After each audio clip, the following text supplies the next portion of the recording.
ఆ గురువుకి ఏది చేత కాదు. ఆయన దీనికోసం ప్రత్యేకం ఏదో సిలబస్ నేర్చుకోక్కర్లేదు. ఎదుటివాడు మాట్లాడిన ఒక్క మాటకి అంతే, ఒక్క మాట గురువు మాట్లాడా అవతల వాడి జీవన పథమే మార్చగలుగుతాడు. అంత లోకోన్నతుణ్ణి చేసేస్తాడు, అంత సర్వోత్కృష్టుణ్ణి చేస్తాడు.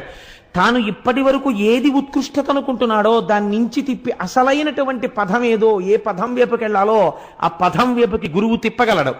అదృష్టమేమి జీవితంలో అటువంటి నారదుడితో వింధ్యపర్వతం మాట్లాడడం. ఎంత అహంకారం ఉన్నవాడైనా కావచ్చు, ఒక గురువు దొరకడమే జీవితంలో అదృష్టం. ఆ గురువుతో మాట్లాడడమే అదృష్టం, వాడి జీవితం మారిపోతుందంతే. చూడండి, అందుకే శంకరాచార్యులు వారి రుణం మనం తీర్చుకోలేమండి.